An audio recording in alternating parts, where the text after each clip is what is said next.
Welcome to the Winged Wheel Podcast. Here to talk all things hockey are your hosts, Brad Crisco, Ryan Hanna, and Evan Lobsinger.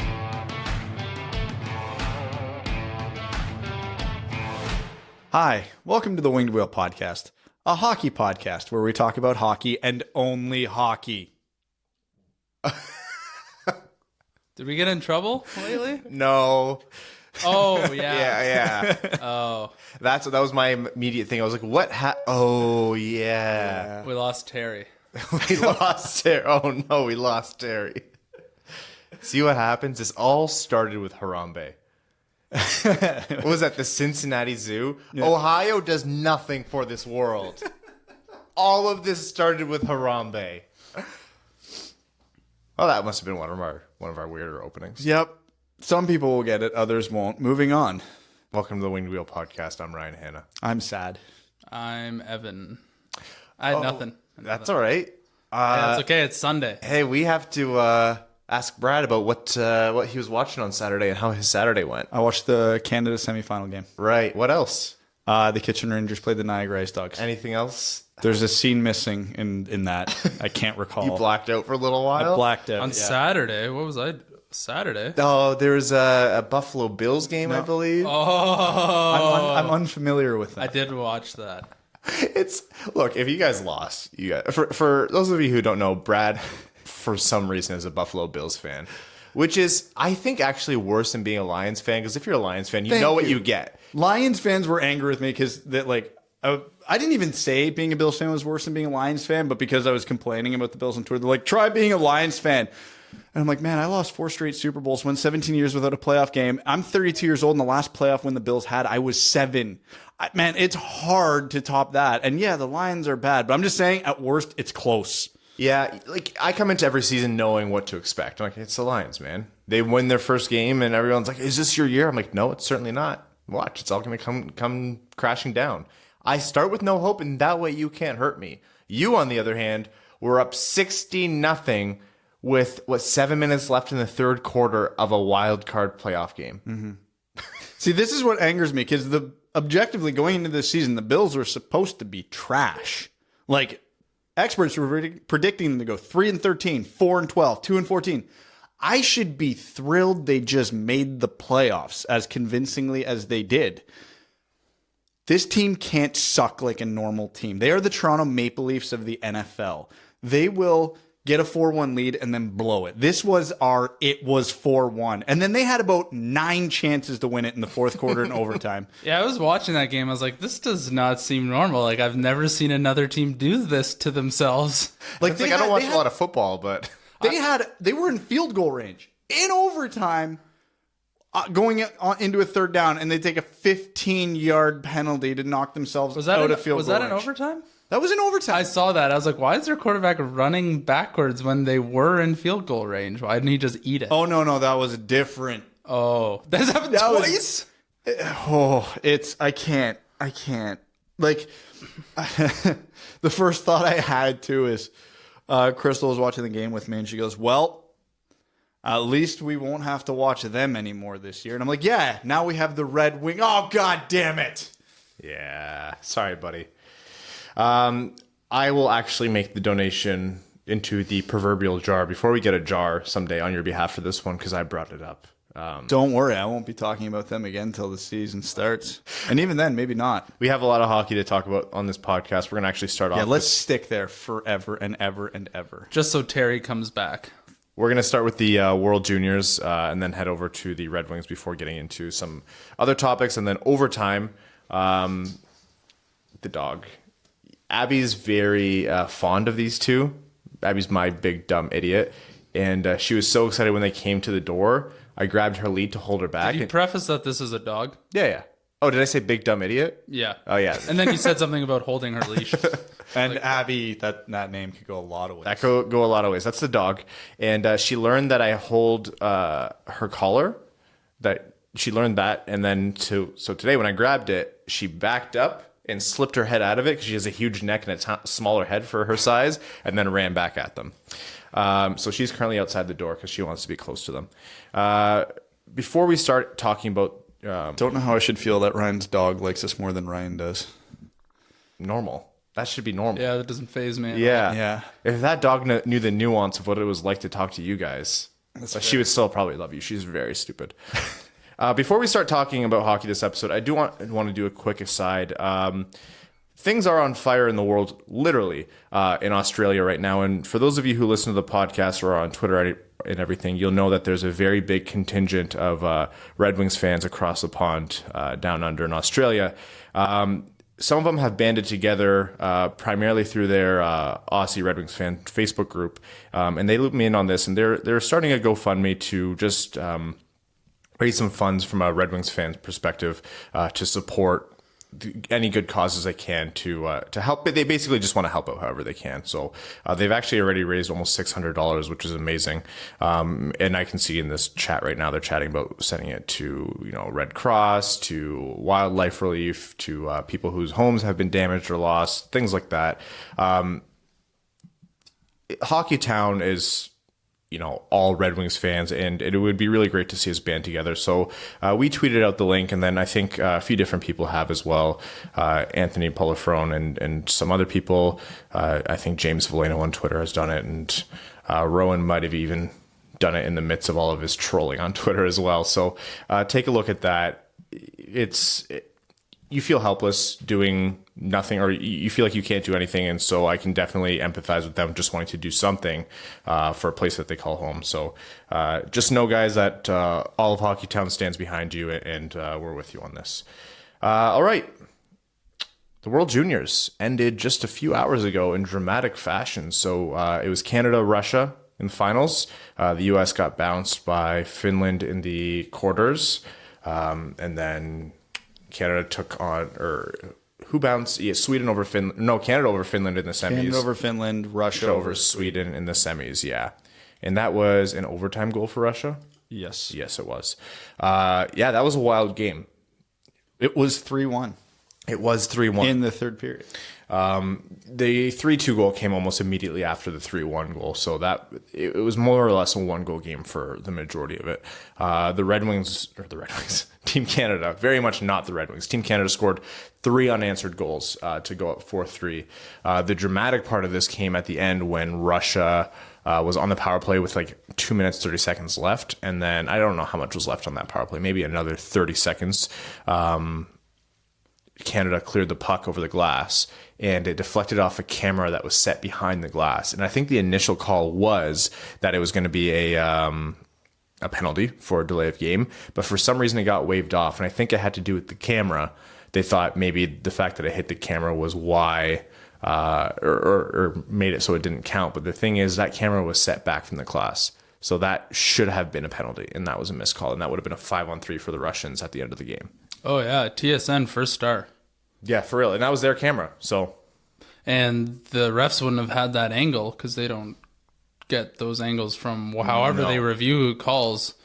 So that drastically changed the ending of that game. I don't even want to begin to pretend to know the review rules in the IIHF now. Like the disparity between penalty calls and what's reviewable and what's a headshot and everything in international hockey. It's a Twilight Zone. Yeah, it's all kind of wacky. But Canada did come back and win. A little bit dramatic, a little bit controversial, but they came through in the end. Barrett Hayton pretty much had, what was it, a wrist injury? Shoulder. He went into the board. So it came out after he had a minor shoulder separation. Yikes. Can speak. It sucks. I had a dislocation, but similar enough. I can't fathom him playing the next day with that. I couldn't move my arm for a month on a basic dislocation. Separation's worse than a dislocation. It's unreal that he played through that and scored. He ripped one. Yeah. He was screaming after, and that was definitely in pain, not celebration. The whole game was tougher for the Canadian team than anything you've seen, because their only loss in the tournament came previously to the Russians, 6-0. Alexis Lafreniere, undoubted MVP of the tournament through and through, and that's what he was named in the end. Yep. I've never been more sure of like Lafreniere being first overall than after this tournament. Yeah, it's small sample size, but I don't think Quinton Byfield played a shift in the gold medal game. and Lafreniere is the tournament MVP. I understand he's a year older, and that makes a massive difference. Not discounting that, because Lafreniere wasn't super noticeable at the World Juniors last year, but there's a sizable gap. If no other reason, you pick Lafreniere first overall now because you know. There's no question marks around him. Yeah. He's objectively more ready as well, which a lot of teams are looking for. Yeah, you could make the case. If the Red Wings do win the draft lottery, Lafreniere's on their first line next year. That kid, yes. Yeah, like right away, no questions about it, no easing him in. He is the best winger on that team, bar none. Probably the best player. The way he rips that puck, like, he 2 goals in the semis, I believe. The way he rips that puck, you forget that that's not even the best part of his game. Yeah, his awareness on the ice is unreal. And even on the little nuances, the things he can do coupled with the nuances, which the perfect summary of that was his first goal against Finland, the backhand, where he picked it up, was streaking down his off wing. Nolan Foote hit him with a pass. He had it on his backhand. Great pass by Foote. Yeah. And the whole play was setting up for Lafreniere to reach around and tuck it forehand, right? But he crossed his left hand around his body, and as soon as the goalie leaned like he was going to go, just a little chip backhand over the goalie. So A, the awareness to do that, B, the creativity to do that.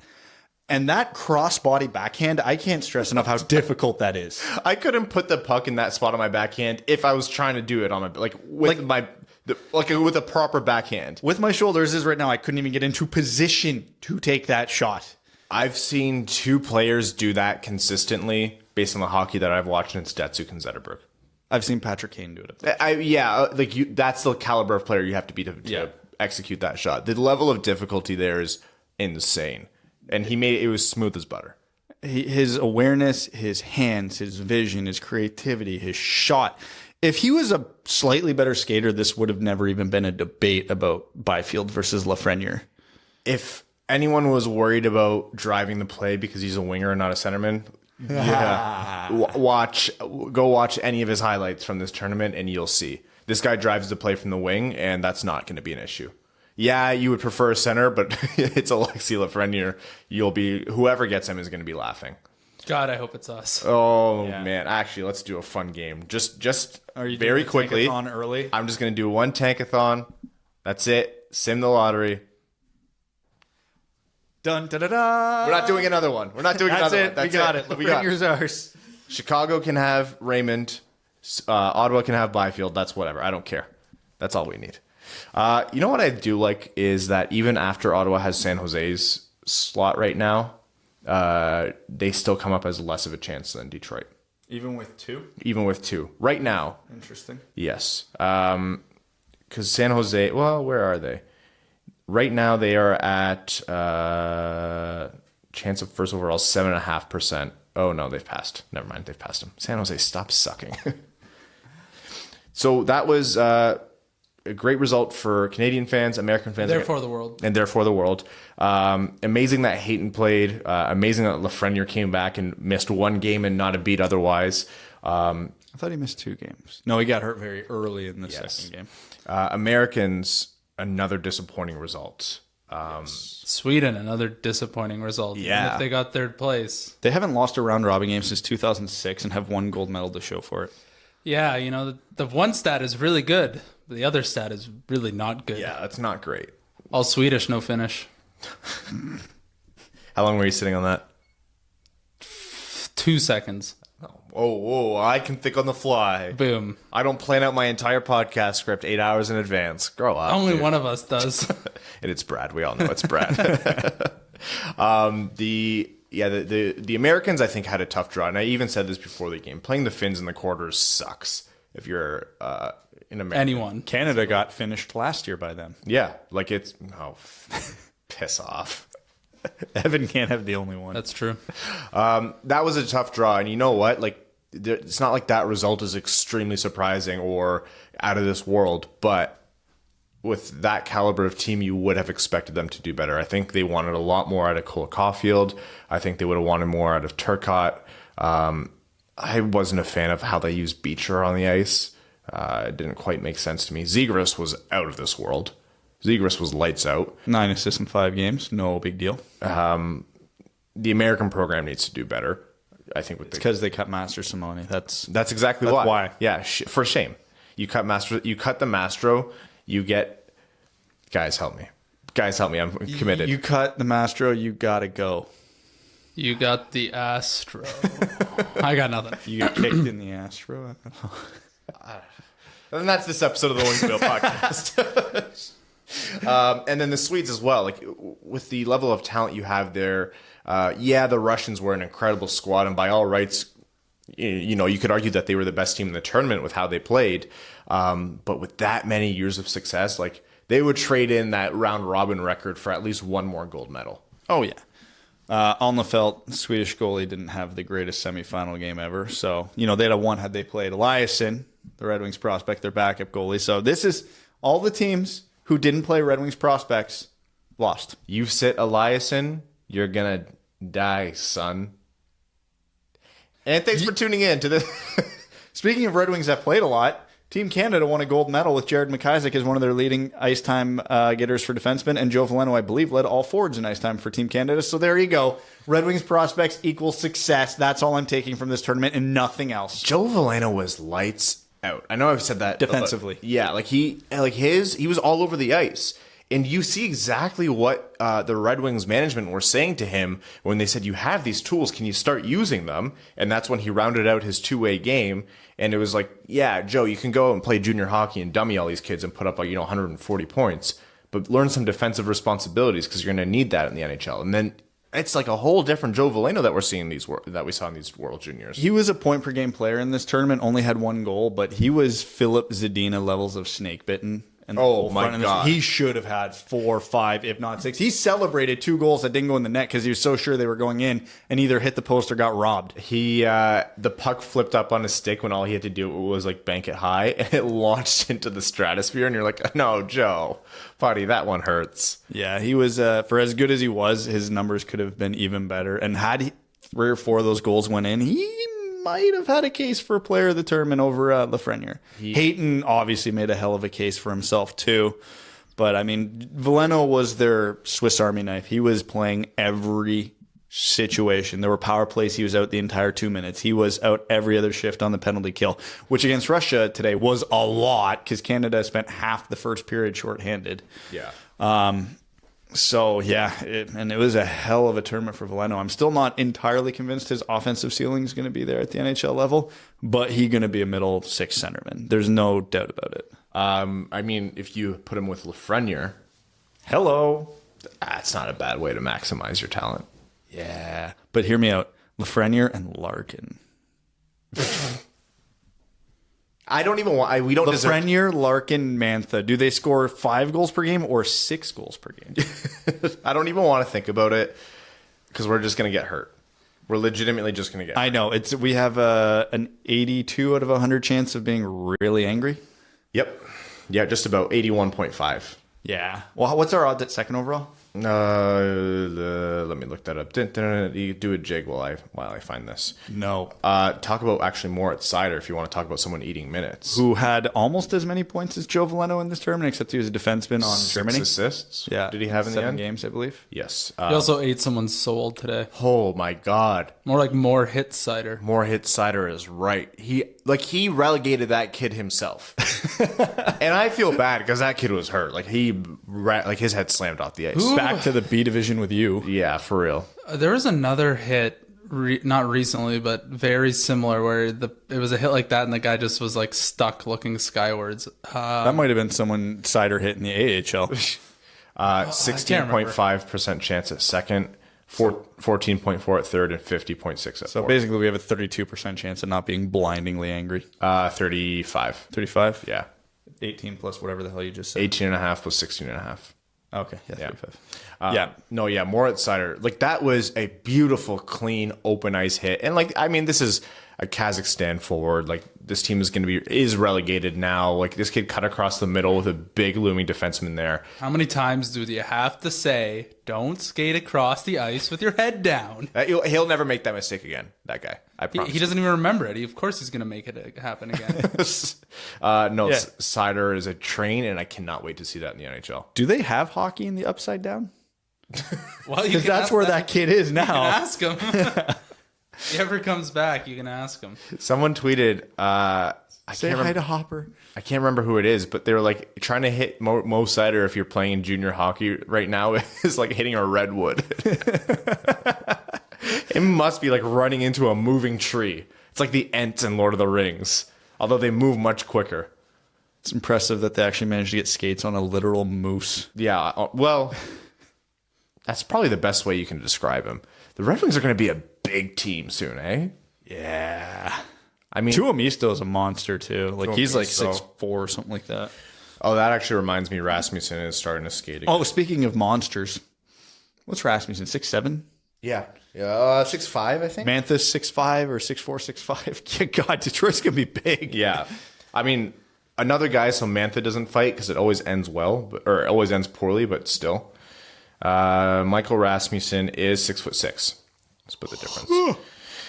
Mo Seider, great tournament. Germany stays up in the Division A. And they have a much more favorable division next year. So because of the way this seeded, there is another group of death, but Canada and Germany avoided it. No, they also get the Slovaks. And the Swiss. Yeah. It's not an overly... and the Finns. So it's not the most difficult group in the world. And then it's going to be Sweden, Russia, the States, and it doesn't matter after that. It's Austria.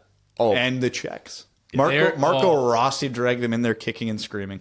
Oh, man, poor Austria. Rossi. That is going to be rough. I hope for Rossi's sake he gets drafted, plays in the NHL, and like stays there because otherwise he's going to get slammed to that tournament.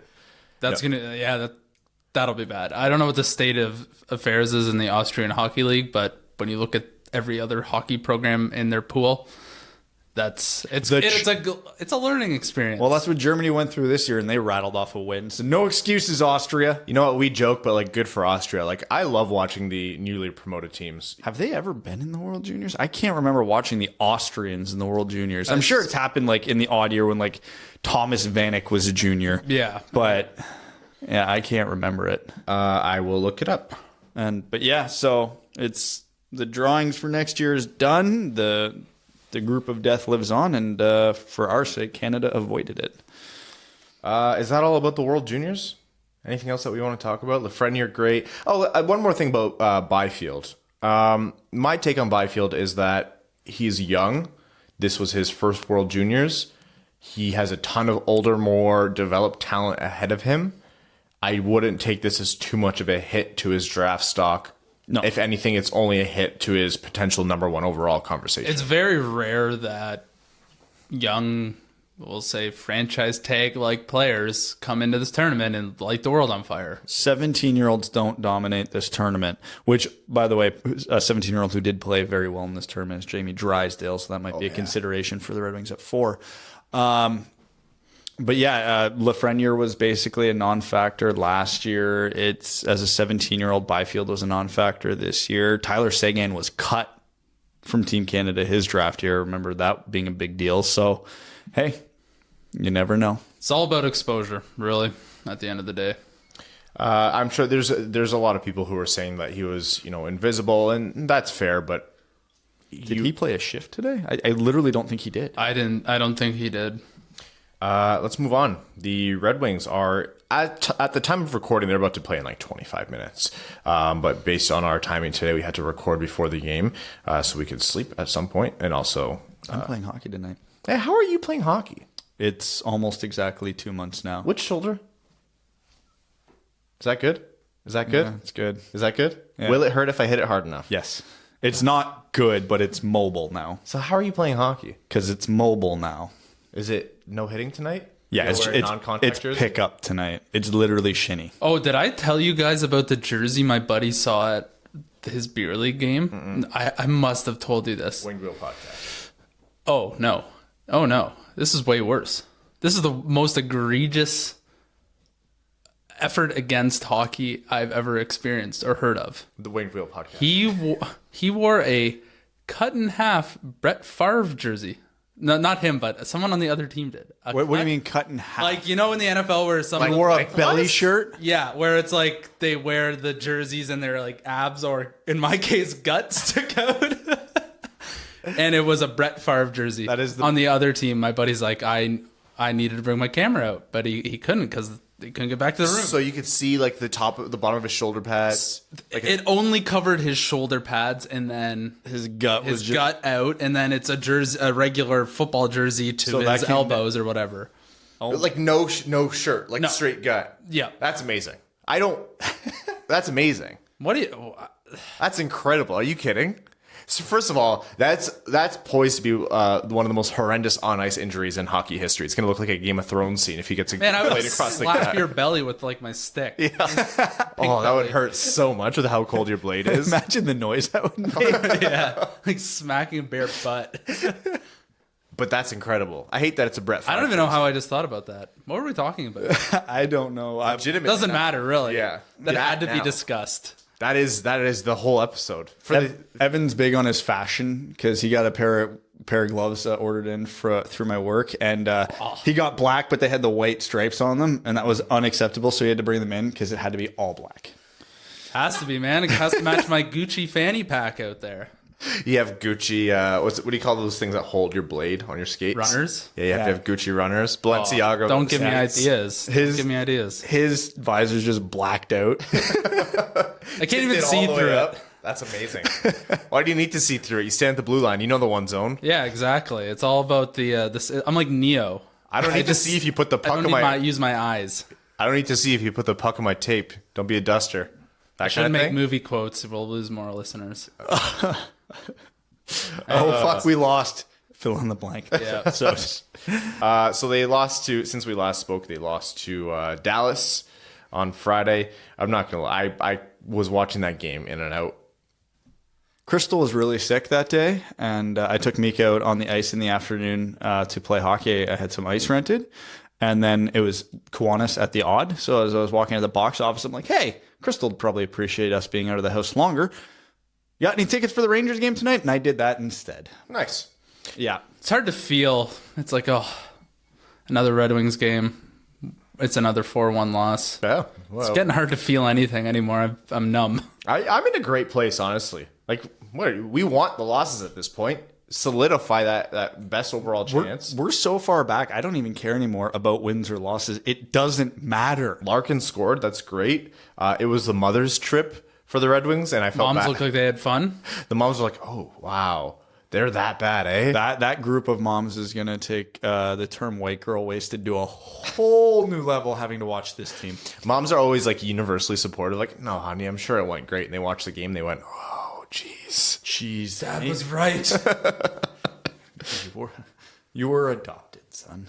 Darren Helm's mom is the most like Western Canada hockey mom there is. Like, she's just prototypical, like Alberta or where Manitoba is he from? Did she have a Molson Ice Probably. jersey? Okay, hold on. There's two ways. I don't know what stereotype you're going with here. So are we talking like the cowboy boots, the cowboy hat, and like that, or are we talking like the flannel and the yelling?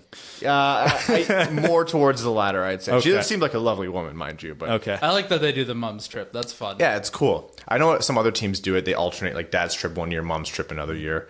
I heard someone, it was like a radio interview. They're like, or maybe it was Larkin. He's like, yeah, it's nice to have the moms. They're a little bit more organized and under control. Yes. When the dads come, it can sometimes get out of hand. They're doing shirt beers and just having a ridiculous amount They're of wearing fun. Brett Favre crop tops to a dad open ice skate. Oh, that kind of God. thing. Yeah. And if I know anything about dad bods, they're at a high tier level. That would absolutely be Bertuzzi's dad. Todd's brother? Oh, yeah. The only dad that probably could still skate reasonably in the NHL is on Boston. What's that kid's name? McAvoy? DeBrusque. Oh, yeah. Yeah. DeBrusque. Do you know how many NHL dads there are? I know, but that guy's the Kachucks. but that guy's he's still built like a freak. Oh, yeah. He would absolutely pummel some people. Yeah, that's like, if I was a taller person, I would want that to be my build. Just like huge, and when you get older, you just still look huge.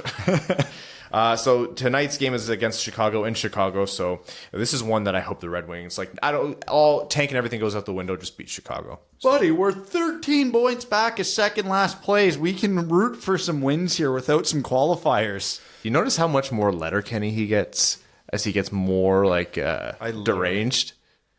Yes. Like his work.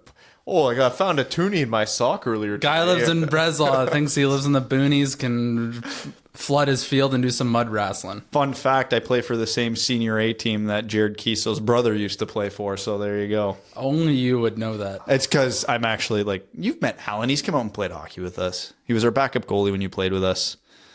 Yes. Oh, fuck it. Despite Brad's best intentions, we are close enough to the border where we can still make fun of people with heavy Canadian accents, so... they have take about 20% off there, bud. Yeah, just something like that. Yeah. They have Chicago, Montreal before we speak next. Larkin's comments about the All-Star game, more or less like tongue-in-cheek. I don't think he meant too much by it. I think it was more funny than anything. Brian Burke, who I've gone on record to say I think he's incredibly entertaining, and if you want your one controversial, entertaining person that you're going to disagree with and get angry about, Brian Burke's a good example. He went on Chicklets and basically ripped Larkin a new one and said, if I was a coach, I would come down and, tear Larkin's head off. And that was like, blah, blah, blah, and just tore into him. And it's like, you know what? There's a reason why he's not a coach. Yeah. Look, Berkey, I understand the notion there, but make the All-Star game worth something then. And also, let's say Larkin was 1,000% serious. How do you blame the kid? This season he has a bigger grind this season than any other young leader in the NHL.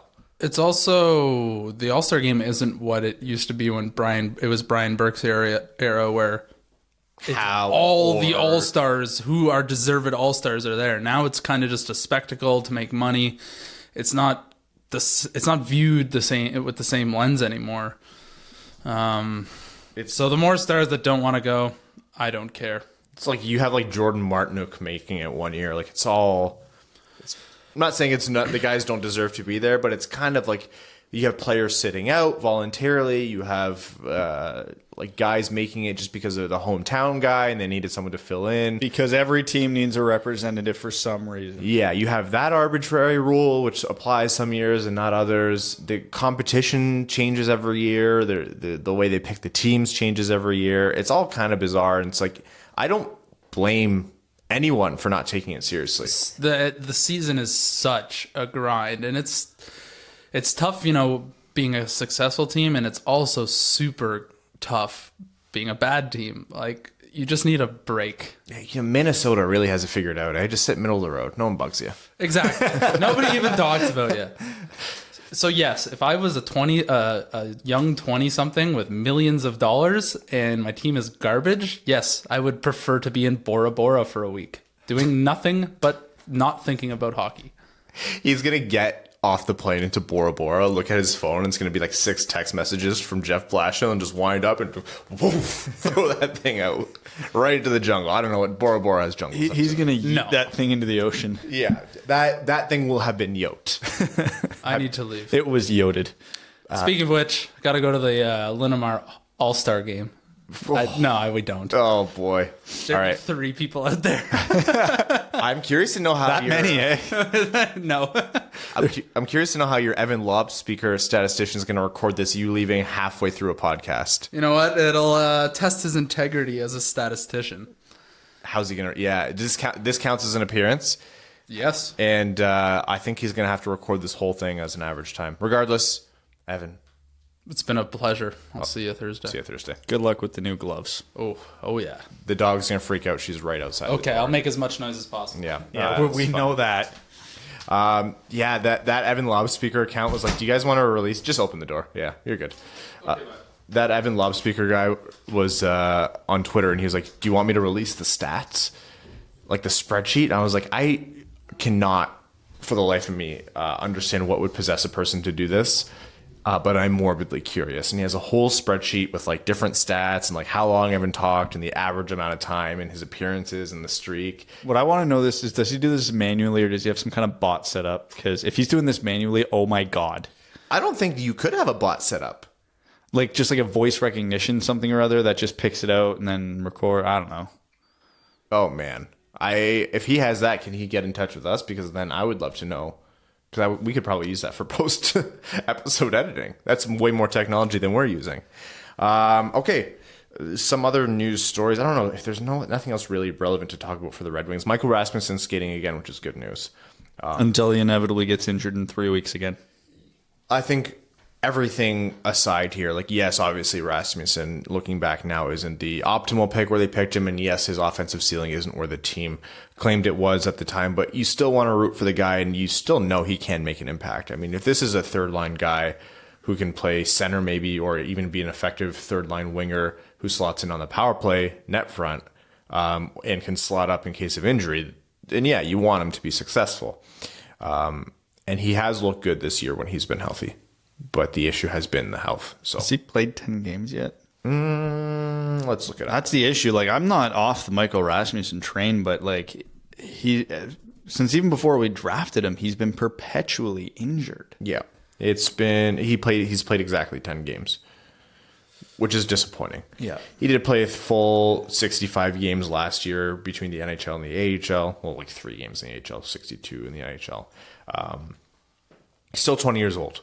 So, yeah, it's fair for you to say you wish the Red Wings wouldn't have taken him. Yeah, it's fair for you to say, To be fair, that draft sucked. There wasn't a lot behind him. Nichash, Suzuki. Velarde's back on the ice. Yeah, but if I'm complaining about Rasmussen's injuries... Oh, can you imagine with Velarde? That was a bullet dodged. Yeah, absolutely. Do they call up Mo Seider this year? I don't see why not. If they want to slide his ELC, you can get him at least 9 games. The extra experience isn't bad. This team can't go any worse. They're literally already playing for nothing and have been for like a month. I would. I mean, I don't know if I call him up for 5, 9, 20 games. I don't know. You know what they're going to do? They're going to call him up when we're in Grand Rapids and send him down when we're in Detroit. Yeah, probably. I would say burn his ELC. Yeah, I'm not overly. I don't have a strong opinion on this one way or the other. I'm not honestly so solid where I was with like Zadina this year, where you're like, yeah, no slide or burn it. Like definitely with Zadina, it made more sense to burn it. But with Mo Seider this year, yeah, I would lean more towards burning it. I think you get that contract in sooner, and let's just imagine he's the only premier defenseman Detroit has at his time of signing. There was a time where Danny DeKeyser was the only premier defenseman of the future, and he got overpaid. So you don't want Detroit to get in that trap again. Mind you, Steve Yzerman's a different GM than who was signing those contracts, but I digress. We'll see. I really just hope we can see him play in person in Grand Rapids or Detroit. Okay. Jim Montgomery released a personal statement of sorts to basically come out and not exactly talk about what specific act got him fired, but he talked about how he is suffering from, he is a current alcoholic, and he has voluntarily checked himself into an inpatient treatment center for that. So good for him. Alcoholism is a disease, and I'm glad he's seeking treatment. For those of you who are saying he shouldn't be fired for being an alcoholic, you're right. No one should be fired for that. They should be given help, but we are still missing what the material act of unprofessionalism was. So that hasn't been released, but it has now been confirmed that it is related to alcohol. So good on Jim Montgomery for seeking help, and it's nice that there is some closure here, and you have to root for the guy because by all rights, he's a great coach. And even if he wasn't, you want to see people get better. And thus ends our What Did Jim Montgomery Do? I thought for sure it would have been doubling on a dealer 10. He might be blacklisted from the league if he did that. No, I hope we can see him come back to hockey one day. And that's saying that without knowing the specific details. And I don't think we will at this point. And I think that's okay. Corey Perry, 5-game suspension. Enough? No. Good God, no. Why, if they were in the realm of 5 games, did they not invite him to an in-person hearing? You could still give him 5 or less. Or is it? Yeah, no, you can give him as much as you want with an in-person hearing. It's a wide open book. invite him for an in-person hearing. I don't understand why that wasn't. I think it should have been more as well. That's a disgusting predatory hit that could have been way worse.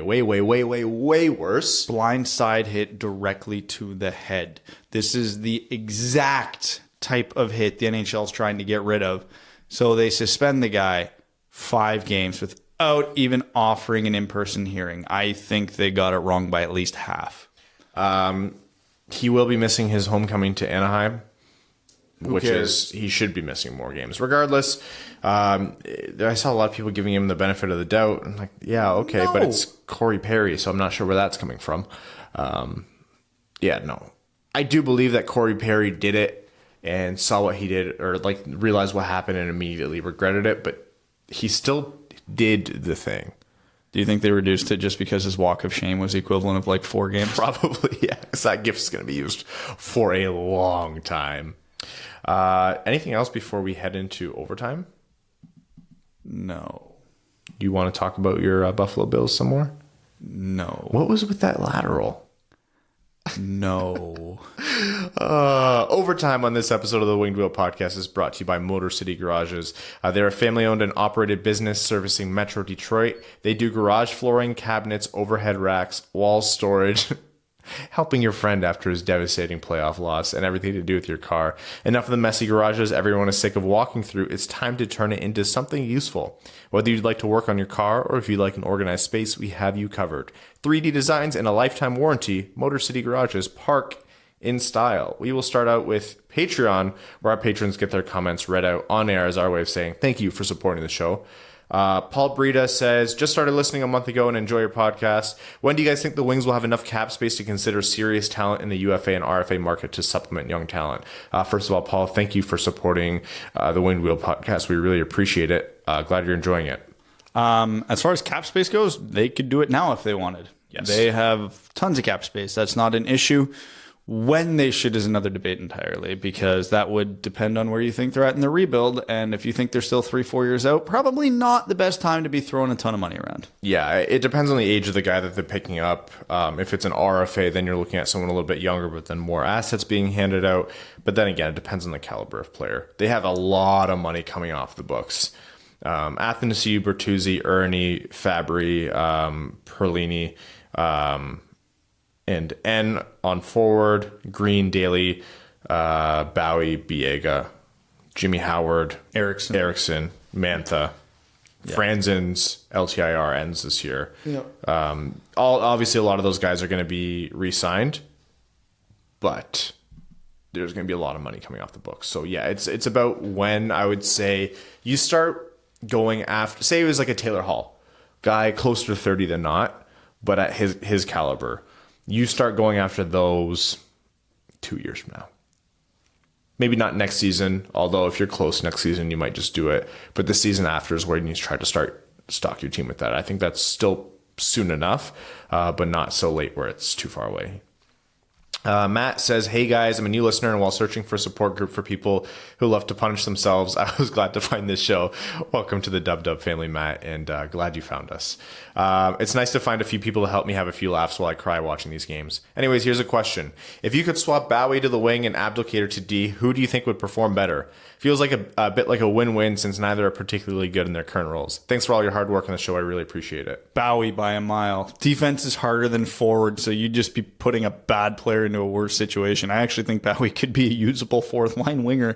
I think Justin Abdelkader might be one of the worst players in NHL history if you tried him on defense. Bowie is... You would essentially be allowing him to do what he does now, but with no guilt. And I don't want to comment on Abdelkader because it just feels like piling on. Thomas Anderson says, hello, gentlemen. Sent you an email a few weeks ago, but never got my question discussed. Oh, sorry, man. I'll go back and check that. I usually try to answer those if I haven't answered yet. We do get a lot of email questions, so feel free to keep sending those. First thing, your dark gray fitted long sleeve shirt is great. It was my Christmas gift to myself this year. Thank you for supporting the show. That's amazing. If you ever get some swag, tweet it out to us. Question is, are you aware of any current Red Wings and or Griffins that listen to your show? Thanks, Tom from Michigan. It's current Red Wings. We don't have any confirmation. Management is one that we can.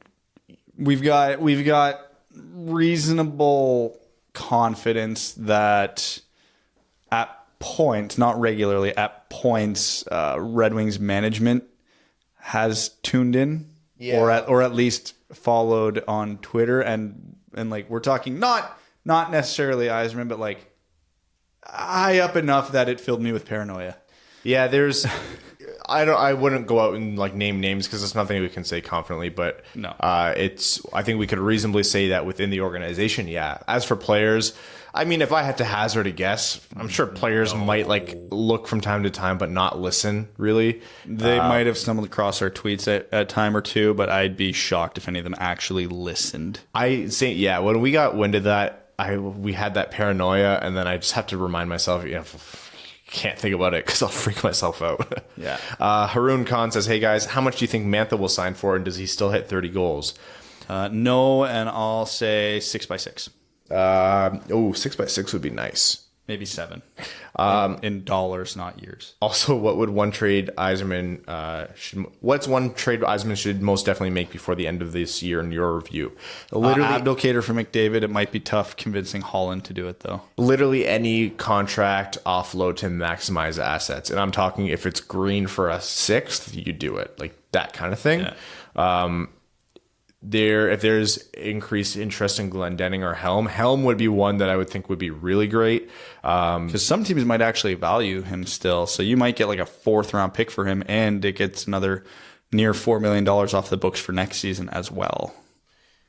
It really stinks to think that this Detroit team might not hit 20 wins on the year. All Detroit sports are pretty depressing right now, but the Red Wings seem to be the only ones with a glimmer of hope. Let's go Red Wings. Yeah, I try not to think about it. Evan Beckner says, hey guys, I decided to watch the World Junior Tourney more closely this year than any before in hopes of learning more about the upcoming draft class. Really wish I didn't, because all I learned is that it's going to really suck when the Wings don't draft Alexis Lafreniere. Sure, the class is deep and there's going to be great talent available at 4th, but only one of these kids is out there doing Datsuk stuff. Anyways, I just want to say I support Ryan in his position on Costco instant mashed potatoes. Thanks for being entertaining as always. Thank you, Evan. Thank you. I caught more heat for that than I did for my Jake Muzzin thing. Man, Toronto friends, it's the hockey world, and we make friends with people in the hockey world, and Toronto's one of the biggest sphere in the hockey world. Some Toronto friends have unfollowed me after the whole Mantha thing. And I was like, that is so soft. That is so incredibly soft. Like, yeah, you might have disagreed with my take, but if you read any of my replies when people disagreed with me, I was like, okay, I can see why you disagree. Let's talk about it. That is the softest thing in the world. Someone disagrees, and I no longer want it. It's sad. How people get sad over hockey. Anyways, doesn't bother me. Very obviously. Austin Heuser says, gents, as a listeners, listen, I'm sitting lower bowl at my first lottery bowl game of the year, Wings at Hawks. My guess, as I write this post from the past, we are currently down 3-2. Bert and Zadina have the goals, and we ultimately lose 5-3. How spooky would it be if I was right? Anyways, do you think the Mannheim Steamroller gets any games in Detroit this year? Love to see Stevie get him 8 games, not burn the ELC, and see what he really has. Love the show. Let's go Red Wings. I would say he does get games. Yeah, for sure. I won't say for sure, but I would guess that he does get games. Yeah. Liz B says, so when exactly will the Red Wings officially have last place locked up? Oh, 82 games makes that hard to do. Are you talking statistically or like practically? Because now. Assuming the top 3 go Lafreniere, Byfield, Raymond, who would you want them to take at 4, and who, if anyone, would you want to stay far away from? Oh boy. Okay, so here's an interesting take that I think a lot of people are going to disagree with me on. So the part that I think a lot of people will agree, I think right now the 3 guys I would lean to wanting to take at 4 would be Holtz, yep, Stützle, and Drysdale. I'm exactly the same as you. The one I would avoid after getting to watch him in person on Friday night, Perfetti. Yeah. You definitely see the strengths of his game. Unlike Cole Caulfield, I think he's going to have a very hard time getting it to translate to the NHL. Not that he won't, but man, did he put himself in a bad position with the puck a lot. And for a guy his size, it was almost surprising the reason. It's because he was too patient with it. Yeah. There was a lot of times he needed to just make the play, and he didn't. And that concerns me, especially for a smaller player, because there were a few times he held it long enough to the point where he got pasted.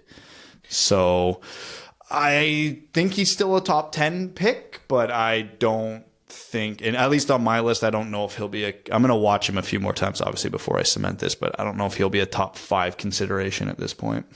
Mark says, hey boys, I hope you're recovering all right from the holidays. I'm taking the train down to Chicago with some buddies to see the Wings at the United Center and hear Chelsea Dagger played and sang 4 or 5 times by annoying Blackhawks fans who already forgot how miserable their franchise has been for the vast majority of its existence. What other buildings have you seen NHL games in, and or what other annoying traditions do other teams have around the league that you know of? I can't say I've seen many annoying traditions. I saw the woo. Yeah, the woo in Detroit. Madison Square Garden, the one game I went to was a morgue. To be in their defense, the Rangers were getting killed that game. Bell Center was insane, super loud, didn't pick up on any weird traditions. Buffalo was a good time. Do you want to know one thing I don't like about Madison Square Garden? The Broadway style lighting where they super light up the ice and they bring the lights down into the stands. I don't mind that. When you watch on TV, it just looks dark. It looks depressing to be in. I didn't mind that though in the arena. Like it was neat. Yeah, I guess it just matters more what it's like there. Yeah. I don't know. I don't think it makes for good TV, but what do I know? I'm not watching the stands, Ryan. We are going to Arjun Shankar, who says, so I may have said this previously, upgraded my seat for the Red Wings at Avs game to a glass seat. What I didn't know until just recently was apparently those glass seats entitled me to get into the arena an extra half hour early in the lounge. Seeing as it's a 1 p.m. game on a Monday local time, I'll be getting shithoused at the Pepsi Center at 11:30 a.m., which is basically 30 minutes after I'd get to work anyways on a Monday. The benefits of working for a software engineering company. Also, apparently that lounge has a spot near where the players for both teams do their hallway warm-ups and whatnot, and they sometimes come by and sign stuff. So I'll be taking an unnumbered jersey and a Sharpie in case the guys are in a good mood before the game. Keep an eye out for me at the game. I should be on the glass near the face-off circle on the side of the Red Wings bench. 2 weeks to go, and honestly, even though I know how this team is doing, I couldn't be more excited. Sorry for the long post. By the way, I was thinking maybe you use an Athanasiou or a time-based rate for the off-limit star, so you can't just drop into 20 and go on a rant. I was thinking a loonie a second. On that note, sorry about your bills, Rob. Garrett TV says, Hockey Amigos, one final update from the What Did Jim Montgomery Do news team. Turns out it was alcohol abuse, which is obviously no joke. So despite the fun we've had with the situation's ambiguity, let's hope Montgomery and others in his position get the support needed to right the ship. Very well said. Question, assuming Lafreniere's taken, is there any chance the Wings pass on Byfield? Man, I'm a big Lucas Raymond fan, so I would not be entirely off board of doing that. I'm going to do a thing that I hate doing, but Brad was incredibly right about something, and that was coming into the World Juniors. Everyone was discussing, does Byfield have a chance at number 1 overall? And Brad was saying the gap between 1 and 2 is bigger than the gap between 2 and 3, and he's incredibly right. I think switching out Byfield with Raymond, or depending on your disposition, Stützle or Holtz or whoever, is way more reasonable than taking anyone but Lafreniere first overall. I was quickly looking back into Yzerman's drafts in Tampa, and they picked between 16 to 18 centers in his tenure. Some listed as center, others were center winger. Only 2 of those were taller than 6'1", and half were under 5'11". Obviously, there's more to a draft than just size, but unscientifically, those ratios are a bit more extreme than other teams in the same time frame. Basically, perhaps Yzerman prefers a smaller center. What are the odds that we draft this year's Kotkaniemi, Hayton, Seider, other slightly off the board pick? Keep getting pucks deep. Let's go Red Wings. Depends where we pick, because if we're picking 1, I don't think we do. But no, Yzerman's track record of size is just because other teams still overvalue size. So it's not that he's overvaluing or undervaluing size. It's just that better players slip to him because of the mistakes other teams are picking at him. Teams who value size end up picking guys like Antti Tuomisto instead of Nils Höglander, or Michael Rasmussen instead of Nick Suzuki. Mistakes like that are made, and Yzerman's the guy who's coming in behind and grabbing the Suzukis and the Braden Points of the world because other teams made poor decisions. Moving on, we have Matt Cheney says, hey, Dub, just got back from a very productive meeting with the Devil. We agreed to an 8-year, 1 firstborn son contract for my rights to use a pentagram. First order of business is to summon the Dark Lords to alter the timeline and make sure we draft first and not fourth. I don't know why Brad didn't truly think of this. Totally selfish of him.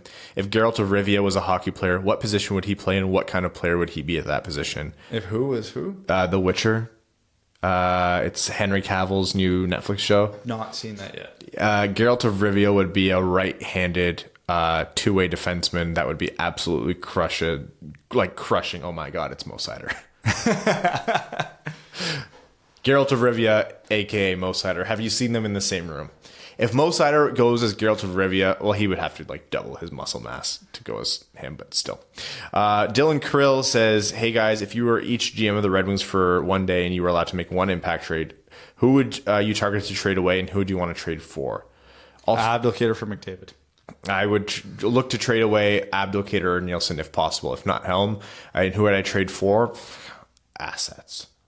Like literally picks. Both of Ottawa's first-round picks. What's worse, the Detroit Red Wings season, the wooing at the LCA, or Franz Nielsen's tape job? Trick question. They're all equally terrifying. I feel bad because I don't want, like, I understand people are doing this because there's nothing else good, and it's not like I lose sleep, but I genuinely think the wooing is so dumb. And people tweet at me like, "Sorry for having fun." I'm like, look, man, you can do it. I change nothing in this world. And I'm not mad at you. I was like, it sucks. The Red Wings season, though. They have like 4 points. It's the worst thing in the world. Did you see Franz Nielsen uses a goalie knob? Okay, I changed my answer. It's a goalie knob. That's terrible. So when people tweeted at me, and like Nick Lidstrom used the same one. Well, first, Franz Nielsen's not Nick Lidstrom. And second, truly, nobody is perfect. Joseph Delia says, "Sup, my dudes. Since Brad's favorite defenseman can't play D, his new name is Mason Bowie. D now not included. Do you guys ever listen to the game? Paul Woods is unbearable, constantly talking about how good Abdelkader is. I never hear Paul Woods, but I see a lot of people talking about it. Where does he broadcast? It must be a radio thing. Yeah, I don't know who Paul Woods is. His fascination with Jeff Carter getting traded, even though he has a no movement clause. Can't do it anymore. When are one of you guys taking over his job? I want the Bach. How do we get the Bach? Sorry about this rambling. Thanks, dudes. The Bach? Dominic Bach? Sure. Austin Hoyser says, second comment of the pod, holy shit, Seider just killed a guy. Reminded me of the Stevens on Korea hit, Mannheim steamroller. Jared Mello says, based on Askarov's World Junior performance, do you think that his draft stock has dropped? Or is this sample size too small to draw any concrete conclusion? Too small. He had one bad game. It was fine. Too small, playing against more developed competition. I mean, isn't he playing pro in Russia right now against men? Very true. Eric Schumann says, hey, fellas, been listening since the start. First time commenting on Patreon. Thank you, Eric, for supporting the show. Do you think at this point it's safe to say that all the Zadina panic was overblown? 9 points in 17 games and not looking terribly out of place despite how much of a dumpster fire this season has been for the team as a whole. Anyways, thanks again and keep up the great content. I think it was overblown. I don't think Zadina is going to be as good as we thought he was when he was drafted, but I also don't think he's going to be a bust and still will be a quality top six winger. I agree with Brad. That's exactly it. Is his absolute ceiling disappeared? No, but I think the likelihood of reaching that is significantly lower. But if this guy still slots in as a top line or second line winger, then great. If he's a 25, 30 goal scorer, we're still happy. There's facets of Zadina's game that people don't realize, which is his playmaking ability and his effectiveness in other areas of the ice. If that keeps rounding out, then yeah. If he has another full 82 game great season next year, then you can confidently say that all of the panic was overblown. Rowan says, good day, Duds. Hard to believe the Red Wings' 2020 winning streak ended at 0 after that loss to Rob's beloved Stars. What a shame his Bills choked and couldn't get him the double this weekend. At least he can cling to some kids playing hockey versus Russia. Oh, and just on the World Juniors, this is your reminder that Australia remains undefeated. That is true. After today, 39 more games to go, only 50 days until the trade deadline, and 173 days until the draft. Jersey time, best World Junior jersey from this year. Ooh. That's a good one. I'm always a huge sucker for the Three Crowns, the Swedish Three Crowns. Yellow or blue? Yellow. The yellows, I'll agree with that. I'm just trying to run through all the teams. Okay. Canada's blacks. If I have to pick two jerseys, the top two jerseys from this tournament, Germany's whites, Canada's blacks.